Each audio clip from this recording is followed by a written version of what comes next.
27 رجب کو جبرائیل آئے، آسمان سج چکے ہیں، اور ہماری یعنی زبان میں یا ہمارے رواج میں کہ یا رسول اللہ استقبال کے لیے قطاریں لگ گئی ہیں، آپ ان کو لے کر گئے۔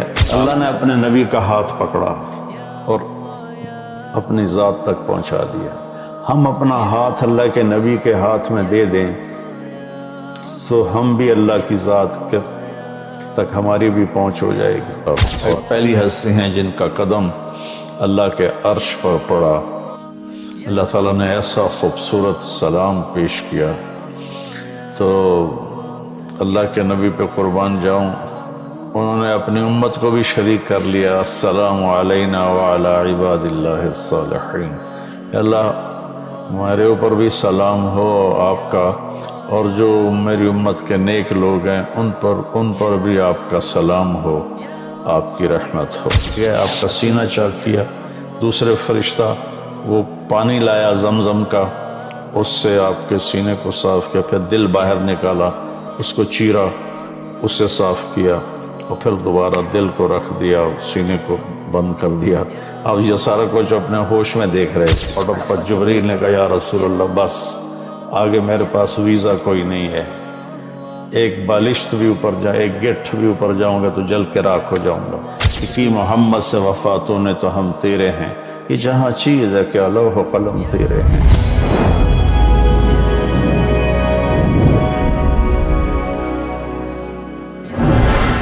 السلام علیکم ورحمۃ اللہ وبرکاتہ۔ الحمد للہ وکفی وسلام علی عبادہ الذین اصطفی، اما بعد۔ رجب کے مہینہ میں اللہ تعالیٰ کے نبی کو اللہ تعالیٰ نے اپنے پاس بلایا، جس کو ہم معراج کہتے ہیں، شب معراج، لیلۃ المعراج، اور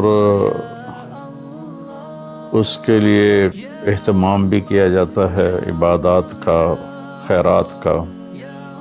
یہ اللہ تعالیٰ کی بہت بڑی قدرت میں سے ایک چھوٹا سا نمونہ تھا کہ 3 کپڑوں میں اٹھایا اور سارے خلا کے پردوں کو چاک کروا کے 7 آسمان کے دروازے کھلوا کر سدرۃ المنتہا پہ جبریل کی بھی بس ہو گئی کہ اس کے آگے اتنا بھی اوپر گیا تو جل کے راکھ ہو جاؤں گا، تو اس سے اوپر آپ تشریف لے گئے، اور پھر عرش خوشی سے جھوم اٹھا، اہتز عرش الرحمن، عرش خوشی سے یوں جھوم رہا تھا۔ خوشی میں انسان بے خود ہو کر جھومنے لگ جاتا ہے، تو اللہ کا عرش جھومنے لگا آپ کی آمد پر، اور پہلی ہستی ہیں جن کا قدم اللہ کے عرش پر پڑا، اور اللہ تعالیٰ اور اللہ کے محبوب کے درمیان جتنے نور کے پردے تھے اللہ نے سب ہٹا دیے، اور السلام علیک ایھا النبی ورحمۃ اللہ وبرکاتہ۔ اللہ تعالیٰ نے ایسا خوبصورت سلام پیش کیا، تو اللہ کے نبی پہ قربان جاؤں، انہوں نے اپنی امت کو بھی شریک کر لیا۔ السلام علینا وعلی عباد اللہ الصالحین، اللہ ہمارے اوپر بھی سلام ہو آپ کا، اور جو میری امت کے نیک لوگ ہیں ان پر بھی آپ کا سلام ہو، آپ کی رحمت ہو۔ تو معراج کا واقعہ اسباب کے خلاف ایک انتہائی عجب اللہ کی قدرت ہے، اور اس میں ایک چھوٹی سی بات عرض کروں کہ جب آدمی پس جاتا ہے نا اور کہتا ہے متی نصر اللہ، یا اللہ تیری مدد کہاں ہے، تو پھر اللہ کی طرف سے جواب آتا ہے الا ان نصر اللہ قریب، بے شک میری مدد قریب ہے، آ رہی ہے۔ یہ واقعہ طائف کے بعد پیش آیا ہے، جب آپ بے بس ہو گئے تھے، پتھر کھا کے شدید زخمی ہوئے، پھر آپ مکہ تشریف لائے تو باہر ٹھہر گئے، اندر آنے کی آپ کی سکت نہیں تھی، اور آپ نے زید ابن حارثہ کو اخنس بن شریک کے پاس بھیجا کہ مجھے پناہ دو، میں مکے میں داخل ہونا چاہتا ہوں، تو اس نے انکار کر دیا، کہا میں نہیں پناہ دیتا۔ پھر اپنے سہیل ابن عمر کو پیغام بھیجا کہ مجھے پناہ دو، اس نے بھی انکار کر دیا۔ پھر ایک اور عرب کے سردار تھے، ان کو پیغام بھیجا، غالباً صفوان بن امیہ کو پیغام بھیجا کہ مجھے پناہ دو، تو انہوں نے بھی انکار کر دیا۔ تو پھر آپ نے مطعم بن عدی کو پیغام بھیجا، ان کے بیٹے جبیر صحابی بنے، تو مطعم بن عدی کو پیغام بھیجا تو وہ اپنے بچوں کو لے کر باہر گیا اور اللہ کے نبی کو اپنے بیٹوں کے ساتھ لے کر مکے میں انٹر ہوا، حرم شریف میں آ کے اعلان کیا آج کے بعد محمد بن عبداللہ صلی اللہ علیہ وسلم میری پناہ میں ہے، انہیں کوئی ٹچ نہیں کر سکتا۔ ابو جہل نے کھڑے ہو کر کہا تم یہ اس کا کلمہ پڑھ کے کہہ رہے ہو یا اپنی سرداری کے زوم پر کہہ رہے ہو، اپنی سرداری کے بلبوتے پر؟ اور کہا نہیں، میں نے اس کا کلمہ نہیں پڑھا، جو اللہ نے مجھے سٹیٹس دیا ہے اس کی وجہ سے کہہ رہا ہوں۔ کہ پھر ٹھیک ہے، ہم ان کو کبھی ٹچ نہیں کریں گے۔ اس قدر حال سنگین ہو گیا تھا، اور کبھی آسمان کے فرشتے نہیں روئے سوائے دو جگہ۔ ایک دفعہ جب ابراہیم علیہ السلام نے حضرت اسماعیل کو الٹا لیٹایا اور چھری ہاتھ میں اور سر کے بال ہاتھ میں اس طرح، اور یوں آسمان کو دیکھ کے کہا یا اللہ تو مجھ سے ناراض ہو گیا ہے کہ میرے دل میں اسماعیل کی محبت آ گئی ہے۔ اس پر آسمان کے فرشتے زار و قطار روئے تھے۔ اور ایک جب ہمارے نبی کو پتھر پڑے اور پڑھتے پڑھتے بے ہوش ہو کے گر گئے، اس وقت ساتوں آسمان کے فرشتے روئے تھے۔ اور پھر ملک الجبال حاضر ہوا، یا رسول اللہ اجازت ہو تو ان کو ایسے پیس کے سرما بنا کے رکھ دوں، ان اطبق علیہم الاخشبین۔ آپ نے کہا نہیں، لا اللہ ان یخرج من اصلابہ من یوحد اللہ، نہیں، اللہ تعالیٰ ان کی نسل میں ایسے پیدا کرے گا جو اللہ کی توحید کو ماننے والے ہوں گے۔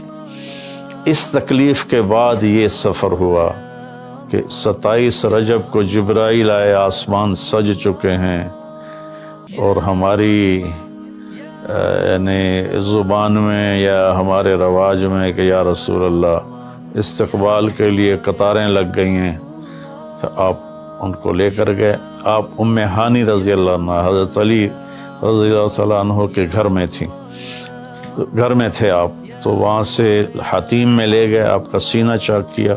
دوسرے فرشتہ وہ پانی لایا زمزم کا، اس سے آپ کے سینے کو صاف کیا، پھر دل باہر نکالا، اس کو چیرا، اسے صاف کیا، اور پھر دوبارہ دل کو رکھ دیا، سینے کو بند کر دیا۔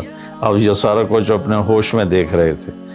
پھر وہاں سے براق پہ سوار ہوئے۔ براق گدھے سے بڑا قد، خچر سے چھوٹا قد والا ایک جانور تھا، جس پر آپ کو سوار کرایا گیا، اور وہ تھوڑا مستی کرنے لگا تو جبریل بولے تو یہ پتہ ہے تیرے اوپر کون سوار ہیں؟ تو اس کے ساتھ ہی وہ ایک دم سر نیچے کر گیا، اور پھر وہاں سے پرواز کی بیت المقدس، اور وہاں آپ نے 2 نفل پڑھے اور ان کو وہیں چھوڑ دیا، اس کو براق کو وہیں چھوڑ دیا۔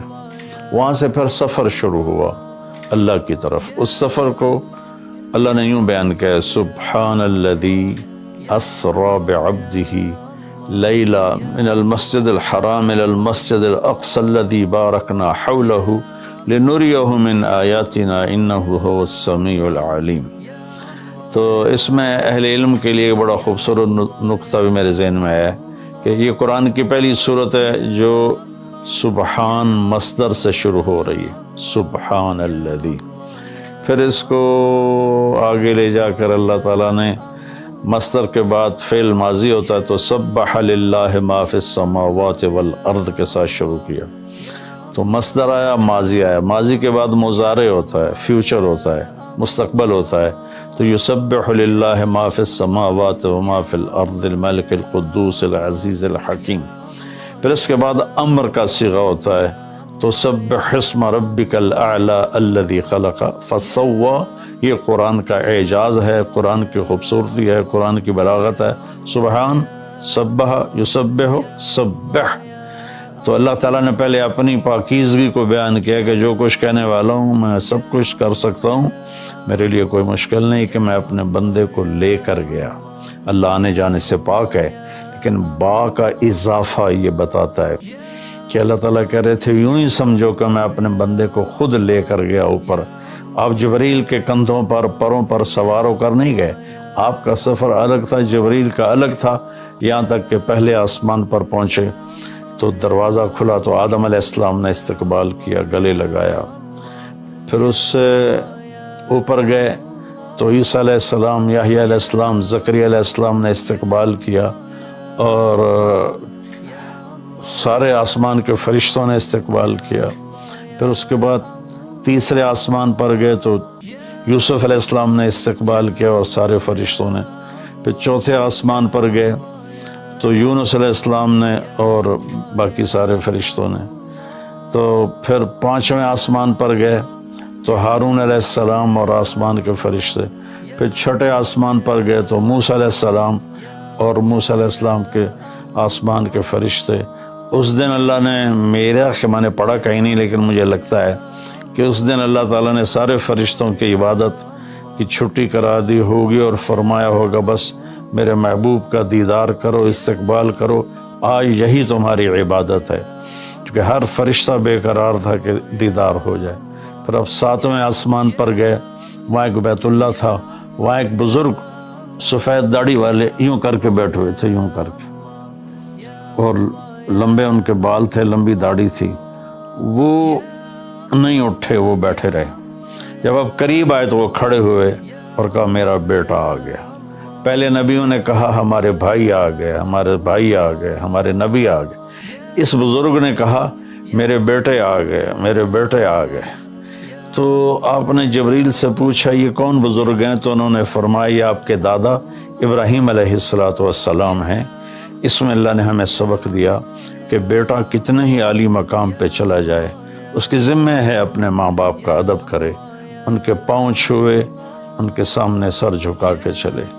یہ ہواؤں میں اڑ جائے، عرش کو چیر کے اللہ تک پہنچ جائے، پھر بھی باپ کے آگے، ماں کے آگے سر جھکانا ہے۔ اور یہ سبق عملاً اللہ نے امت کو سکھایا، پہنچایا کہ اللہ تو جانتے تھے کہ یہ امت اپنے والدین کی کتنی نافرمان ہوگی، اور کتنے ماں باپ ہوں گے جو چھپ چھپ کے روئیں گے، کتنی مائیں ہوں گی جو دوپٹے کے پلو میں اپنے آنسو چھپا لیں گی اپنی اولاد کی نافرمانی کی وجہ سے، بدتمیزی کی وجہ سے۔ میرے نبی سے پوچھا گیا یا رسول اللہ قیامت کب آئے گی؟ تو آپ نے فرمایا اللہ کو پتہ ہے، کیا کوئی نشانی فرما دیں؟ ارشاد فرما دیں کہ جب مائیں بیٹیوں کے ہاتھوں ذلیل ہوں گی تو قیامت آئے گی۔ یعنی بیٹے تو کرتے ہی رہتے ہیں، اگر بیٹیاں بھی ماں کو ذلیل کریں گی تو قیامت آ جائے گی۔ تو یہ اتنا بڑا مقدس رشتہ ہے۔ آپ نے فرمایا جس نے اپنے والدین کو دکھ دیا اس پہ اللہ کی لعنت، زمین آسمان کی لعنت، فرشتوں کی لعنت، نہ اس کی نماز قبول ہے، نہ روزہ، نہ صدقہ۔ اور دوسری طرف آپ نے فرمایا جو صبح صبح ماں باپ کی زیارت کر لے تو صبح سے شام تک جنت کے 2 دروازے اس کے لیے کھل جاتے ہیں۔ نہ حال پوچھا نہ خدمت کی، صرف آ کے زیارت کی محبت کی وجہ سے۔ شام کو آ کے ان کی زیارت کی تو صبح تک جنت کے 2 دروازے اس کے لیے کھلے رہیں گے۔ پھر ان میں کوئی ایک فوت ہو جاتا ہے اور یہ اس ایک کی بھی ایسے تعداد کرتا ہے، زیارت کرتا ہے، ایک دروازہ کھلا رہے گا۔ تو یہ اس میں ایک بہت بڑا سبق تھا ماں باپ، چونکہ پہلا قصور تو ماں باپ کا ہے کہ وہ بتاتے ہی نہیں، وہ تعلیم ہی نہیں دلاتے جس سے پتہ چلے کہ ماں باپ کا مقام کیا ہے۔ اسی میں ہماری نسل ڈپریشن کا شکار ہو گئی۔ تو انہیں کیا پتہ باپ کون ہوتا ہے، ماں کون ہوتی ہے؟ تو آپ وہاں سے تشریف لے گئے تو سدرۃ المنتہا، جہاں بارڈر آ جاتا ہے ان مخلوقات کا، بارڈر پر جبریل نے کہا یا رسول اللہ بس آگے میرے پاس ویزا کوئی نہیں ہے، ایک بالشت بھی اوپر جائے، ایک گٹھ بھی اوپر جاؤں گا تو جل کے راکھ ہو جاؤں گا۔ اللہ نے ایک تخت اتارا، اس سے اپنے محبوب کو بٹھایا اور وہ گئے بلندیوں کو چیرتے ہوئے، اس نے عرش پر جا کر لینڈ کیا، آپ اترے اور میرے اللہ تعالیٰ نے کہا ثم دنا فتدلی فکان قاب قوسین او ادنی۔ اللہ تعالیٰ نے اپنے محبوب کو اپنے قریب کر لیا، اتنا قریب کیا کہ فاصلے مٹ گئے، فاصلے مٹ گئے۔ تو بھائیو پھر لمبا واقعہ ہے، اور لوگ آج کل اتنا لمبا سنتے بھی نہیں ہیں، تو میں صرف جانے کا بتا دیتا ہوں۔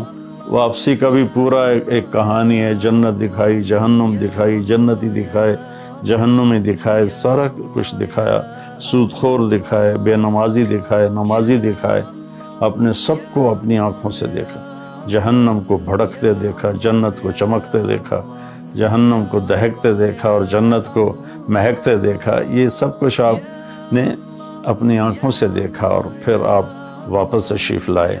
تو جب آپ پہنچے تو ابھی رات کا حصہ باقی تھا، اور رات گزری نہیں تھی جب آپ اتنی بڑی کائنات کا سفر کر کے واپس تشریف لائے۔ تو اس میں ایک بڑا سبق ہے، وہ یہ ہے کہ اللہ نے اپنے نبی کا ہاتھ پکڑا اور اپنی ذات تک پہنچا دیا۔ ہم اپنا ہاتھ اللہ کے نبی کے ہاتھ میں دے دیں تو ہم بھی اللہ کی ذات تک ہماری بھی پہنچ ہو جائے گی۔ اگر کوئی بڑائی کے سفر طے کرنا چاہتا، بڑا آدمی بننا چاہتا ہے کہ میں تو جی گریٹ مین بننا چاہتا ہوں، میں کامیابی چاہتا ہوں، میں سکسیسفل لائف چاہتا ہوں، تو کامیابی ہے کہ میرا آپ کا اللہ ہم پہ راضی ہو، جب ہم مریں تو وہ ہم سے خوش ہو کر ملے، ہمیں جنت کا پروانہ دے۔ یہ ہے کامیابی۔ یہ نہیں کہ آپ بڑے مالدار بن گئے، آپ امریکہ کے صدر بن گئے، یہ نہیں ہے کامیابی۔ یہ ہے کہ آپ سے مجھ سے اللہ راضی ہو جائے، یہ سب سے بڑی کامیابی ہے۔ تو اللہ تعالیٰ کے نبی کے ہاتھوں میں ہاتھ دے دے تو اللہ تک پہنچائی آسان ہو جائے گی۔ ایک واقعہ سنا کے ختم کرتا ہوں۔ ایک بدو آیا، کہنے لگا ہے محمد، آپ نے کہا جی۔ اب بدتمیزی کا جواب بدتمیزی سے نہیں، پیار سے دیتے، جی تیری 3 باتیں بڑی عجیب ہیں۔ آپ نے کہا کیا؟ تو کہتا ہم باپ دادے کا دین چھوڑ کے تیرے دین پہ آ جائیں گے۔ ہم کیوں چھوڑیں باپ دادے کا دین؟ کہا اچھا، اور؟ تو کہتا ہے کہ ہم مر کے مٹی ہو جائیں گے اور پھر دوبارہ زندہ کیے جائیں گے۔ کہا اچھا، اور؟ تو کہتا ہے سورے عرب کو تیری امت فتح کر لے گی، ایران اور یورپ کو بھی تیری امت فتح کر لے گی۔ تو یہ کیسی بچوں والی باتیں کہا، ان کو روٹی نہیں ملتی، اور یہ سنا رہا ہے ان کو کہ اس سے کیسر اور کسرا 2 بڑے بلاک تھے اس وقت۔ تو آپ نے مسکرا کے فرمایا انشاءاللہ تیری عمر لمبی ہوگی، تو دیکھے گا کہ سارا عرب و عجم میرا کلمہ پڑھے گا، پھر تو دیکھے گا کہ سارا عرب و عجم یہاں مدینہ ڈھک کے آئے گا، اور پھر تو دیکھے گا کہ اللہ تعالیٰ قیامت کے دن تجھے بھی کھڑا کرے گا، مجھے بھی کھڑا کرے گا، اور میں تیرا ہاتھ پکڑ کے تجھے یاد دلاؤں گا کہ ہو گیا یہ زندہ ہونا کہ نہیں ہوا۔ تو وہ کہنے لگا نہیں میں نہیں مانتا، تو چلا گیا۔ اس نے پھر ابوبکر صدیق کے دور میں دیکھا سارا عرب فتح ہو گیا، کہنے لگا پہلی بات تو پوری ہوگی، ساری قوم نے کلمہ پڑھ لیا۔ حضرت عمر کا زمانہ آیا تو کیسر اور کسرا پٹ گئے، تو کہنے لگا دوئی گل بھی پوری ہوگی، ہن باویں تری ہو ہی نہ جاوے کدائیں، چلیے بھائی کلمہ پڑھیے۔ تو وہ وہاں سے اپنے علاقے سے آیا، حضرت عمر کے دربار میں آ کر اس نے کلمہ پڑھا۔ جب وہ آپ کی محفل میں آتا آپ اس کے لیے کھڑے ہو جاتے، بڑا اکرام کرتے۔ تو ایک دفعہ فرمایا کہ تم دیکھتے ہو میں اس بدو کا بڑا اکرام کرتا ہوں، میں اس محفل میں تھا جس میں اللہ کے نبی نے کہا تھا کہ رہے گی تیسری بات تو تیرا ہاتھ پکڑ کے بتاؤں گا کہ ہوئی کہ نہیں ہوئی، ہم مر کے زندہ ہوئے ہیں کہ نہیں ہوئے، اور قیامت کا دن جس کا ہاتھ میرے نبی کے ہاتھ میں آ گیا وہ جنت میں پہنچانے سے پہلے کبھی نہیں چھوڑیں گے۔ تو یہ وہ شخص ہے جس کا ہاتھ میرے نبی نے پکڑا ہوا ہے، اس کو جنت تک پہنچا کے چھوڑیں گے۔ تو میرے عزیزوں، میرے بھائی بہنوں، بچوں بچیوں، ہم مختلف قسم کی نافرمانیوں کا شکار ہیں، اور اس میں ہم لذت ڈھونڈتے پھر رہے ہیں اور فرسٹریشن کا شکار ہیں۔ ہماری نئی نسل نشوں پہ لگی ہوئی ہے، اللہ کے واسطے سب سے ہاتھ چھڑا کر اللہ کے نبی کو اپنا ہاتھ پکڑا دو، آپ کو یوں پکڑیں گے اور اللہ پاک سے جا کر ملا دیں گے، اور فرشتے بھی آپ پر رشک کریں گے۔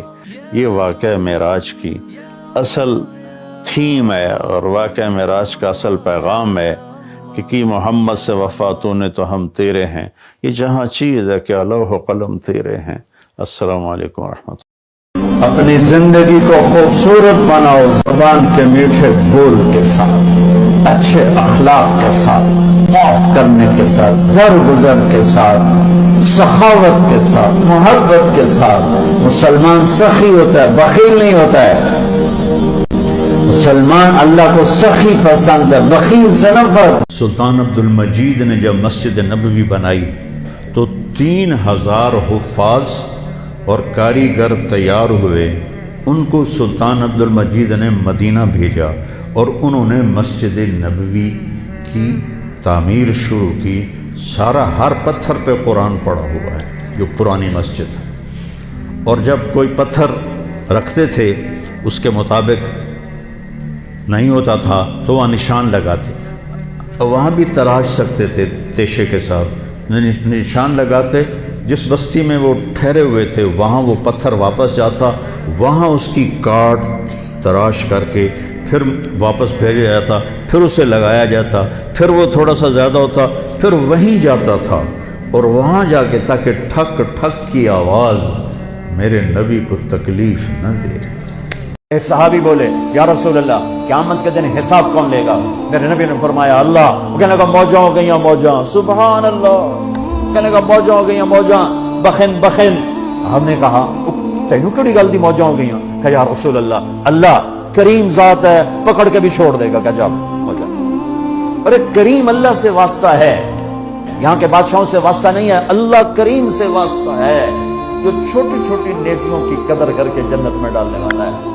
اس لیے میرے عزیزوں، نوجوان بیٹھے ہو، اس سے توبہ کرو۔ تم جس مسلک کے ہو تمہیں مبارک، لیکن اللہ کے واسطے اوروں کو بھی مسلمان سمجھ کے ان کے سینے سے لگنا شروع کرو۔ نفرت اتنی بڑھ گئی ہے، سلام نہیں کرتے، سلام کا جواب نہیں دیتے، ہاتھ نہیں ملاتے کہ نکاح ٹوٹ جائے گا، جنازوں تک میں شرکت نہیں کرتے۔ میں کیا کروں؟ کہاں سے آنسو لاؤں؟ کہاں سے فریادیں لاؤں؟ کہاں سے درد میں بھری ہوئے نوحے لاؤں جو تمہارے دل کی دنیا کو بدل سکیں، تمہارے کانوں کے پردوں سے ٹکرا سکیں؟ عجیب لوگ ہو، نہ قرآن پڑھتے ہو نہ نبی کی زندگی پڑھتے ہو۔ اللہ کے واسطے اللہ اپنے رب کا قرآن پڑھو، اپنے نبی کی زندگی پڑھو، صحابہ کی سیرت پڑھو، اہل بیت کی زندگی پڑھو۔ تمہیں خود پتا ہو، میری نسل ہو، میرے جگر ہو، میں تمہیں گمراہی پہ، میں اپنے آپ کے لیے گمراہی کا طلبگار نہیں، تمہارے لیے بھی طلبگار نہیں، اور اس سے بڑی گمراہی کوئی نہیں کہ تم فرقہ واریت کی آگ میں جل کر متنفر ہو کر ایک دوسرے پر کفر تک پہنچا دو، ایک دوسرے کو۔